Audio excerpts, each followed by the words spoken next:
समाज के अंदर और घर और परिवारों के अंदर भाई भाई का जो रिश्ता होता है बड़ा ही सपोर्टेड होता है।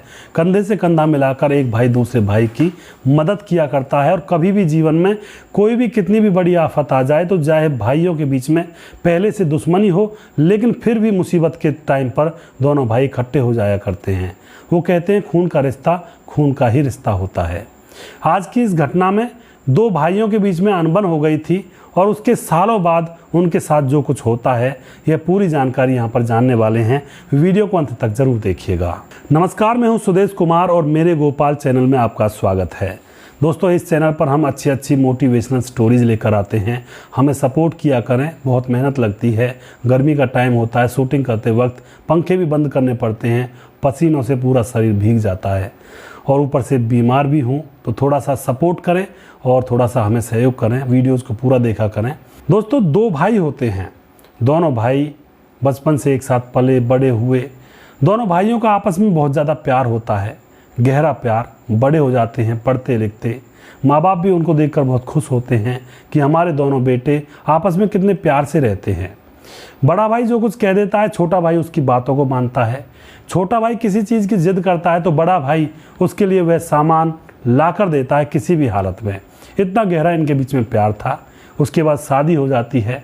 शादी हो जाने के बाद ये आराम से अपनी अपनी पत्नियों के साथ आराम से रह रहे होते हैं। फिर इनको बच्चे भी हो जाते हैं, कुछ बच्चियां कुछ लड़के इनको पैदा हो जाते हैं, पूरा परिवार बन जाता है। अब एक दिन ये अपनी बैठक पर बैठे हुए थे, हुक्का वगैरह पी रहे थे, तो किसी बात को लेकर इनके बीच में बहस होने लगती है। छोटा भाई कहता है कि ऐसा नहीं ऐसा होगा। बड़ा भाई कहता है कि नहीं, इस मामले में ऐसा नहीं वैसा होगा।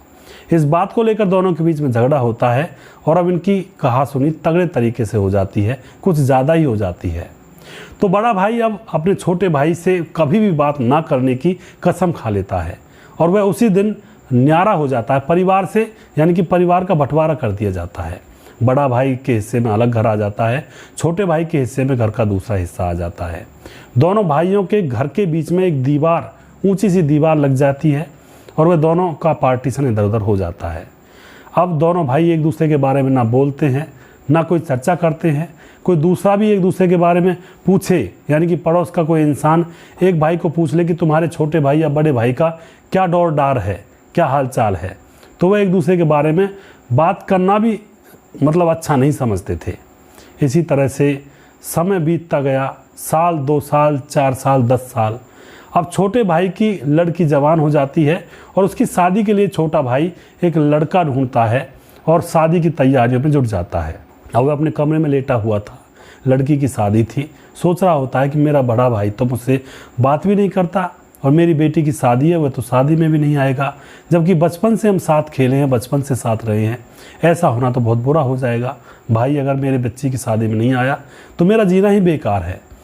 यानी कि छोटे भाई ने अपना सर झुका लिया था और सोच बैठा था कि मैं अपने भाई से माफ़ी मांगूंगा, चाहे कुछ भी हो जाए, शादी में लेकर आऊँगा। तो वह सारे गिले शिकवे भूल करके अपने बड़े भाई के घर में चला जाता है। वहाँ जाकर बड़ा भाई उसको देखते ही चौंक जाता है, चारपाई पर बैठ जाता है। छोटा भाई उसके पाँव पकड़ लेता है और कहता है, भैया मुझसे जो गलती हो गई मुझे माफ़ कर दो। मेरी बेटी की शादी है, तुम इस बेटी की शादी में सारा जो भी तामझाम है तुम संभालोगे, तुम ही मालिक रहोगे पूरे शादी में और तुम्हारे हाथों में सारे पैसे रहेंगे, तुम जो करोगे वैसा होगा। लेकिन बड़े भाई के दिल में आंट लगी हुई थी। वह अभी भी अपने छोटे भाई से गुस्सा था। वह उससे बार बार कहता है कि मैं तुम्हारी बेटी की शादी में नहीं आऊँगा, तुम यहाँ आए क्यों, तुम यहाँ से निकल जाओ, मुझे नहीं आना तुम्हारी बेटी की शादी में।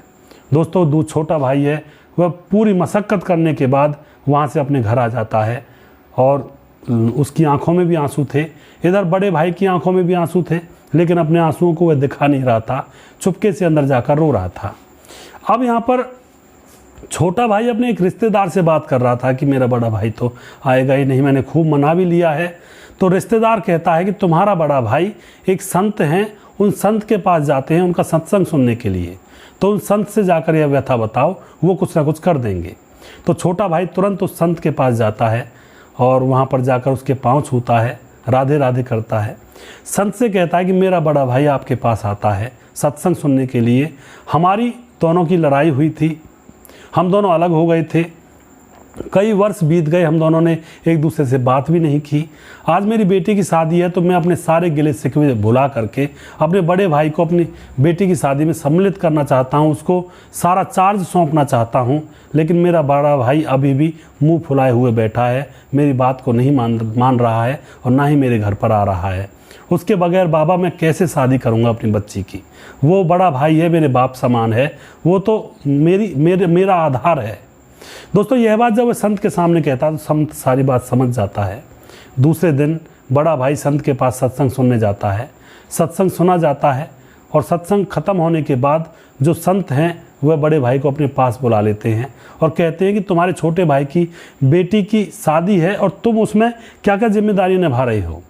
बड़ा भाई कहता है कि महाराज मैं उसकी शादी में नहीं जाऊँगा, मेरी उससे लड़ाई हो रही है और बहुत दिन पहले से लड़ाई चल रही है। उसने मेरे बारे में न जाने क्या क्या कहा होगा समाज के अंदर, और मैं वो बातें भूल नहीं सकता जो उसने मेरे ऊपर मुझसे कही थी जब लड़ाई हुई थी। संत समझ जाता है कि मामला गड़बड़ में है। वह अब बड़े भाई से कहता है कि तुम एक काम करो, आज से 8 दिन पहले सत्संग में मैंने क्या कहा था मुझे बताओ। तो बड़ा भाई कहता है महाराज ऐसे तो मुझे याद नहीं है कि आपने 7 दिन पहले या 8 दिन पहले क्या कहा था, यह तो मुझे याद नहीं है। संत कहते हैं कि यही तो सबसे बड़ी भूल है, तुम लोगों को अच्छी बातें तो याद रहती नहीं हैं और जो गंदी बातें हैं या फिर किसी से लड़ाई हो जाए वो बातें तुम्हें याद रहती हैं और उन बातों को तुम जीवन भर गले लगा कर रखते हो और यही बातें तुम्हारे रिश्तों को ख़राब करने का कारण बनती हैं। तुम्हारे छोटे भाई की बातें तुम्हें सब याद हैं, लेकिन मैंने 8 दिन पहले जो सत्संग किया था उसमें अच्छी बातें बताई थी वो तुम्हें याद नहीं है। तो यह कितनी गलत बात है। दोस्तों उसके बाद संत जी कहते हैं कि तुम्हें अपने छोटे भाई के लड़की की शादी में जाना होगा, सारी जिम्मेदारी निभानी होगी, यह तुम्हारा कर्तव्य है। और यहाँ से दोस्तों बड़े भाई की आंखों में आंसू आ जाते हैं। कहते हैं कि संत महाराज मैं जाना तो चाहता था लेकिन अंदर एक अहम है, एक घमंड है, वह उसने मुझे रोका हुआ था। नहीं छोटा भाई किसको अच्छा नहीं लगता है, किसको प्यारा नहीं लगता है। दोस्तों यहाँ पर बड़ा भाई महाराज जी की बात समझ जाता है और घर जाकर अपने भाई के घर में सीधा घुस जाता है और भाई को गले से लगा लेता है। दोनों की आंखों में आंसू थे, लेकिन अब सारी पुरानी जो बाधाएं थी वो हट चुकी थी, दोनों के मनमुटाव मिट चुके थे और धूमधाम से वो लड़की की शादी करते हैं। तो दोस्तों इस तरह से दोनों भाई एक हो जाते हैं। जल को और कुल को मिलने में ज़्यादा देर नहीं लगती है। दोस्तों हम एक दूसरे के साथ मनमुटाव रखते हैं, वो एक लिमिटेड सीमा तक ही होना चाहिए। अगर उसको ज़्यादा बढ़ाएंगे तो रिश्ता ख़त्म हो जाता है, फिर ज़िंदगी भर हमें ये लगता है कि कोई भाई या बहन या कोई छोटा भाई या बड़ा भाई है ही नहीं और अकेले अकेले से हो जाते हैं।